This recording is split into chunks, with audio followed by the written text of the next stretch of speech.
Bismillahirrohmanirrohim. Assalamualaikum warahmatullahi wabarakatuh. Sobat lonceng horor dimanapun berada, semoga tetap dalam keadaan sehat dan dalam lindungan Tuhan yang Maha Kuasa. Dalam kesempatan kali ini, kami akan membagikan cerita yang dikirim oleh sobat lonceng horor yang asalnya dari salah satu daerah di Jawa Timur.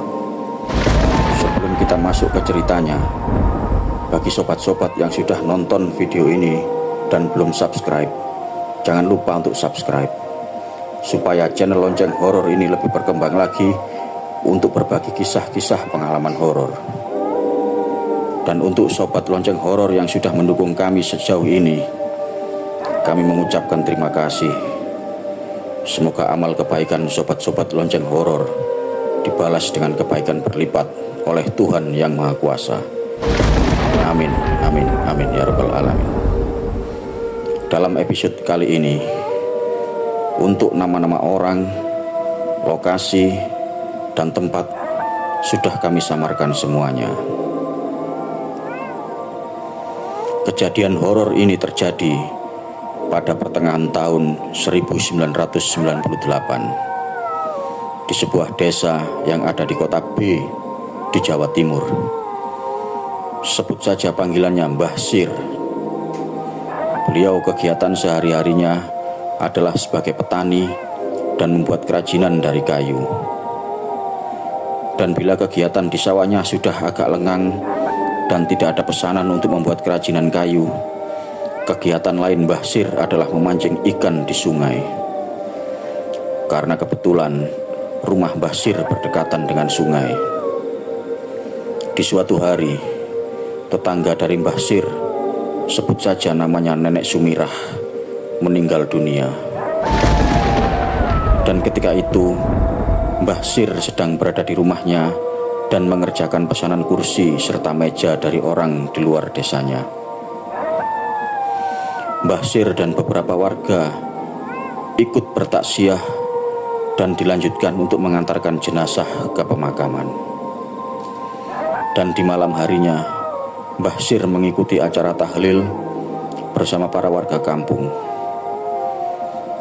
Di malam itu, setelah mengikuti acara tahlil 7 hari wafatnya Nenek Sumirah, Mbah Sir bersama warga setempat melanjutkan untuk sekedar duduk-duduk mengobrol bersama keluarga Nenek Sumirah di teras rumah Nenek Sumirah. Dan tepat pada pukul 9 malam, Mbah Sir dan para warga pun berpamitan pulang. Setelah meninggalkan rumah Nenek Sumirah yang jaraknya tidak terlalu jauh dari rumah Mbah Sir, Mbah Sir mengajak beberapa warga untuk melanjutkan nongkrong dan mengobrolnya di area pos ronda kampung. Dan di dalam obrolannya itu, Mbah Sir dan para warga setempat terlihat sangat serius membahas sesuatu. Opo sampean gak kroso ya mas, sakjoke mati Nenek Sumirah, suasana kampungnya awake dhewe rada aneh dan ora koyok biasane. Suasana ketok mencekam lan ono sesuatu sing ngawasi saben dalu nang kebon gedang sebelah omahe Nenek Sumirah kae. Aku saben dalu pas mulih saka tahlil, pas liwat kebon pisang, mesti awakku merinding. Apa anda tidak merasakan sesuatu ya mas? Semenjak wafatnya Nenek Sumirah, suasana kampung kita terlihat mencekam, dan ada sesuatu yang mengawasi setiap malam di kebun pisang sebelah rumah Nenek Sumirah itu. Aku setiap malam pas pulang dari tahlil, pas lewat kebun pisang, mesti badanku terasa merinding, ucap Mbah Sir kepada beberapa warga yang diajaknya nongkrong di pos ronda kampung. Iya mbah, aku ya kroso, mesti pas sak bendalu aku kate turu, mesti di teras rumahku kaya ana sing ndodhok lawang omahku, dan iku mesti kaping 3 mbah. Lan aneh mbah, sing krungu mung aku tok. Iya mbah, Aku ya kerasa, mesti setiap malam pas aku mau tidur, selalu di teras rumahku seperti ada yang mengetuk pintu rumahku. Dan itu selalu 3 kali. Dan anehnya Mbah, yang mendengar hanya aku saja. Jawab Pak Hendra, salah satu tetangga dekat Nenek Sumirah yang rumahnya tidak jauh juga dari rumah Mbah Sir. Dan perlu diketahui, rumah Mbah Sir menempati deretan paling belakang dari rumah warga lainnya, yang langsung berbatasan dengan hutan kecil yang menjadi pembatas dengan desa sebelah. Dan jika ingin menuju ke rumah Mbah Sir, harus melewati rumah almarhumah Nenek Sumirah, dan masih harus melewati beberapa kebun pisang yang rimbun dan deretan kebun singkong yang memang sengaja ditanam oleh warga pemilik lahan. Dan rumah Pak Hendra berada di ujung paling depan sendiri yang berdekatan dengan jalan raya desa. Mbah Sir memang tergolong seorang yang pemberani jika harus berhadapan dengan makhluk-makhluk astral. Beberapa kali beliau menyembuhkan orang-orang dari luar desanya yang mengalami kesurupan. Tetapi entah kenapa malam itu beliau terlihat begitu sedikit ketakutan dan merasakan bahwa ada kekuatan gaib tingkat tinggi yang sedang mengawasi kampungnya semenjak wafatnya almarhumah Nenek Sumirah. Dan pada akhirnya, setelah mengobrol panjang lebar dan hari sudah mulai memasuki dini hari, Mbah Sir dan beberapa warga kampung pun sepakat untuk pulang ke rumah masing-masing. Dan untuk penerangan jalan saat itu, yang selalu dibawa oleh Mbah Sir adalah sebuah lampu obor atau oncor yang dibuat sendiri dari batang bambu. Terlihat jam dinding yang terpasang di pos ronda kampung sudah menunjukkan pukul 11:30 malam. Setelah saling berpamitan, mereka pun bubar dan Mbah Sir berjalan seorang diri menuju ke rumahnya yang ada di deretan paling belakang. Mbah Sir berjalan menyusuri gelapnya malam dengan ditemani oleh suara jangkrik. Perasaan merinding dari tadi dirasakannya, tetapi Mbah Sir berusaha untuk tidak menggubrisnya sama sekali. Setelah melewati rumah almarhumah Nenek Sumirah yang sudah terlihat sangat sepi, namun beberapa lampu di terasnya masih terlihat menyala, tiba-tiba sudut mata Mbah Sir menatap sebuah pemandangan yang saat itu membuat hatinya berhenti berdegup. Di samping lorong rumah Nenek Sumirah, Mbah Sir melihat sesosok pocong yang berdiri dengan posisi wajah dan tubuhnya menyamping dan menghadap ke arah pintu rumah Nenek Sumirah. Mbah Sir yang mengetahui hal itu pun seketika itu juga mengucapkan istighfar berkali-kali dalam hatinya dan berusaha untuk tetap terjaga kesadarannya. Tetapi semakin lama Mbah Sir menatap ke arah pocong tersebut, seluruh tubuh Mbah Sir lama-lama terasa semakin kaku dan tidak bisa digerakkan sama sekali. Pocong tersebut tiba-tiba menolehkan wajahnya ke arah Mbah Sir, dan Mbah Sir pun terlihat sedikit kaget dan terheran karena wajah pocong tersebut sangat mirip dengan wajah almarhumah Nenek Sumirah, dan terlihat senyum yang menyeringai memperlihatkan taringnya.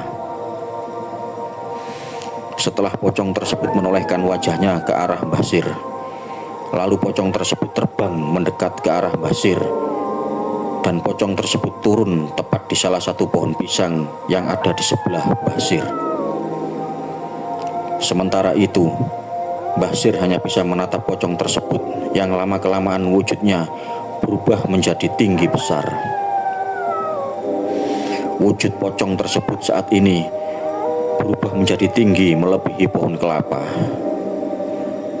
Dalam hati Mbah Sir berusaha merapalkan doa-doa ayat-ayat suci Al-Quran. Pocong tersebut menatap tajam ke arah Mbah Sir, dan pocong tersebut memperlihatkan wajah aslinya yang berupa tengkorak yang berwarna kehitaman dan mata merah menyala. Aku ora wedi karo awakmu.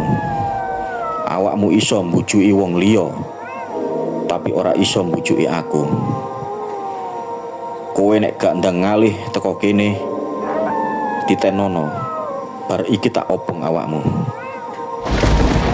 Aku gak takut sama kamu. Kamu bisa membohongi orang lain dengan merubah wajahnya, tetapi tidak bisa membohongi aku. Kamu kalau tidak segera pergi dari sini, ingatlah, setelah ini kamu bakal tak bakar.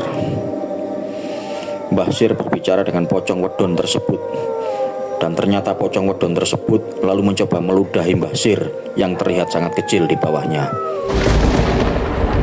Dengan keilmuannya yang linuih dan dengan pertolongan Allah Subhanahu wa Ta'ala, Mbah Sir tiba-tiba bisa menggerakkan tubuhnya dan menghindari ludahan dari pocong wedon tersebut. Setelah menghindar, Mbah Sir kemudian terlihat merapalkan doa-doa, dan tiba-tiba di sekujur tubuhnya terdapat cahaya berwarna putih kebiruan yang menyelimuti seluruh tubuh Mbah Sir. Dan pocong wedon tersebut terlihat beberapa kali meludah ke arah Mbah Sir. Tetapi tubuh Mbah Sir terlindungi dengan cahaya tersebut, dan terlihat ludah dari pocong wedon tersebut terpental dan mengenai tubuh pocong wedon tersebut. Mbah Sir tidak membuang kesempatan melihat hal itu. Setelah terlihat merapalkan doa-doa, lalu tangan Mbah Sir terlihat mengeluarkan cahaya putih sebesar bola kasti dan segera dihantamkan ke arah pocong wedon tersebut. Dan kemudian timbullah suara ledakan besar. Dar! Boom! Tiba-tiba terdengar ledakan dan teriakan kesakitan yang bergemuruh disertai dengan terbakarnya pocong wedon tersebut menjadi abu dan luruh ke tanah. Mbah Sir akhirnya mengucapkan alhamdulillah karena berhasil memberikan pelajaran kepada sosok pocong wedon tersebut. Karena pocong wedon tersebut berupaya memfitnah dan membohongi Mbah Sir dengan merubah wajahnya mirip dengan wajah almarhumah Nenek Sumirah. Awakmu wis tak ilingke, ojo macem-macem neng kampung kene. Awakmu ora bisa mbujuki aku. Mbah Sumirah kuwi wong becik. Ora mungkin wong mati iso dadi pocong koyok kowe. Kowe iki jin ndablek. Saiki rasake dhewe hasil perbuatanmu. Kamu sudah saya peringatkan, jangan macam-macam di kampung sini. Kamu tidak bisa membohongi aku. Mbah Sumirah itu orang baik. Tidak mungkin orang meninggal bisa jadi pocong seperti kamu. Kamu ini jin nakal. Sekarang rasakan hasil dari perbuatanmu, ucap Mbah Sir sambil duduk jongkok ke arah bawah pohon pisang yang menjadi tempat pocong wedon tadi. Dan saat ini pocong wedon tersebut sudah menjadi abu, yang merupakan wujud dari pocong wedon yang sudah terbakar oleh doa-doa yang diucapkan oleh Mbah Sir.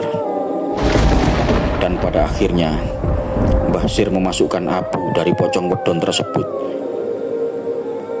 ke kantong plastik tempat rokok dari Mbah Sir. Dan Mbah Sir melanjutkan perjalanan pulangnya.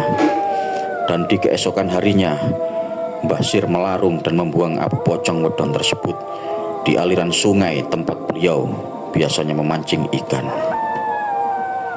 Akhirnya setelah kejadian pocong wedon tersebut, suasana kampung Mbah Sir menjadi lebih tenang dan auranya kembali menjadi lebih cerah dan tidak lagi terlihat mencekam seperti pada sebelumnya. Kisah pun berakhir. Terima kasih sudah menonton tayangan ini. Semoga bermanfaat dan inspiratif.